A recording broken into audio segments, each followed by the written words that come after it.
Olá, paz do Senhor Jesus. Nós vamos para mais um vídeo aula do nosso Seminário Teológico do IBBC.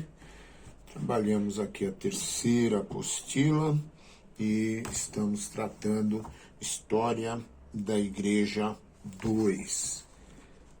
Paramos na página 130 e iniciamos a página 132, Princípios da Reforma. Alguns fatores preliminares contribuíram para a reforma que estava prestes a acontecer, preparando-lhe o caminho. Alguns deles foram o trabalho dos precursores, como Wycliffe e Hus, o trabalho leigo dos movimentos populares religiosos, a reforma cultural com a escolástica, as universidades e a renascença, o surgimento das nações-estados como França e Inglaterra que se opuseram ao domínio papal, a relutância da Igreja às mudanças com a formação de uma nova sociedade. É necessário salientar que na época da Reforma o mundo estava sofrendo algumas alterações e mudanças em todas as suas áreas. O conhecimento desse pano de fundo histórico, social, cultural, religioso do mundo de então proporcionou uma compreensão melhor acerca dos princípios da reforma e como Martinho Lutero, o instrumento maior desse movimento bem-sucedido, conseguiu levar a cabo o que até então muitos tentaram, mas sem êxito necessário. Pano de fundo geográfico. No fim do século XV, Colombo chegou à América e os mares se tornaram estradas para as descobertas de novos lugares. Político. O conceito medieval de um Estado soberano dava lugar para o conceito de uma nação-Estado. Econômico. A economia durante a Idade Média na Europa baseava-se na agricultura, mas com os novos tempos, com as descobertas da matéria-prima nas terras recém-descobertas, o comércio passa a ser a principal base da economia na Idade Média. Social. Na era medieval, uma pessoa de classe baixa não ascendia à classe média, o que se tornou possível com as novas mudanças e a reorganização da sociedade. Religioso. Nós estamos falando dos panos de fundo para a reforma.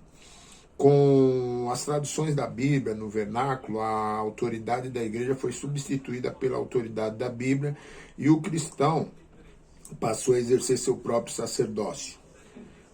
Cultural.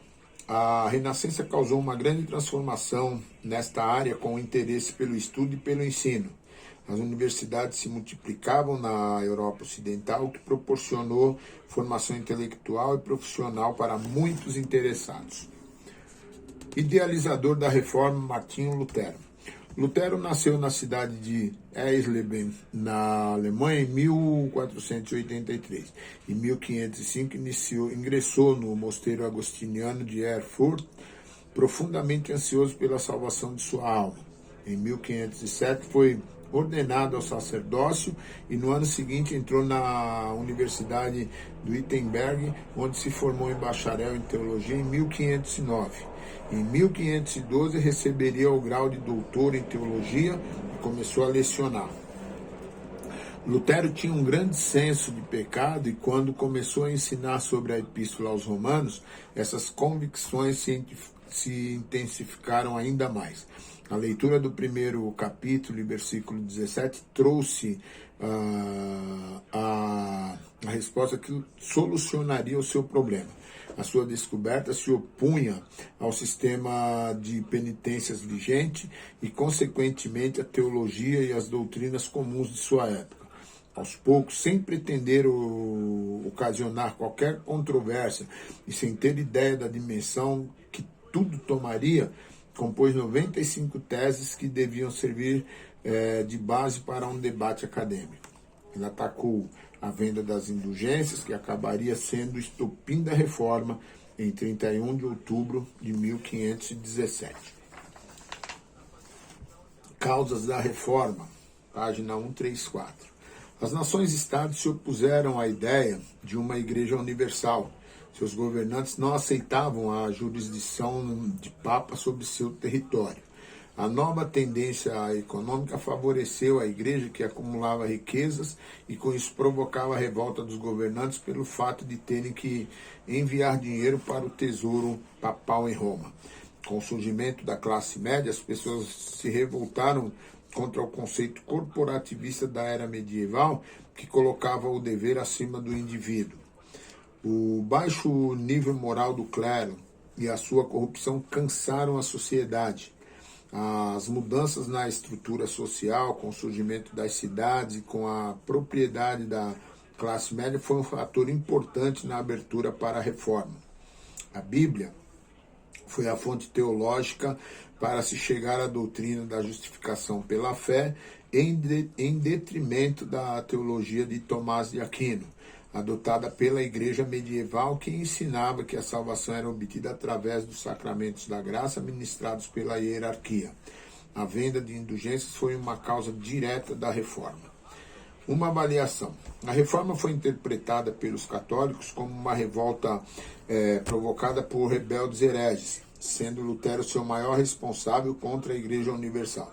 Os protestantes, assim chamados após a reforma, afirmavam que foi um movimento que objetivava conduzir a igreja ao cristianismo primitivo, a sua pureza original, e tinham na Bíblia a expressão de autoridade da igreja. A reforma começou na Alemanha e aos poucos alcançou a Europa Ocidental, já que a igreja oriental não a aceitou.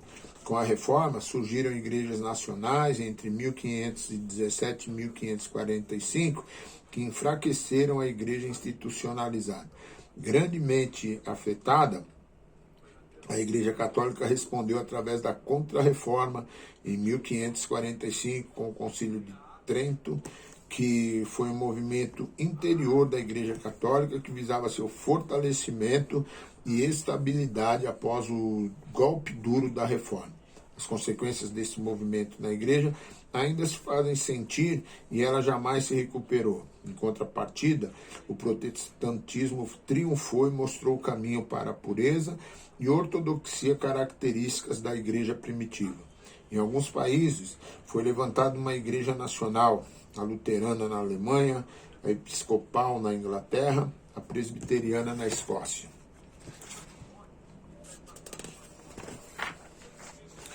Nós encerramos, então, História da Igreja 2. No próximo vídeo nós já entramos em hermenêutica. Bom estudo, Deus abençoe.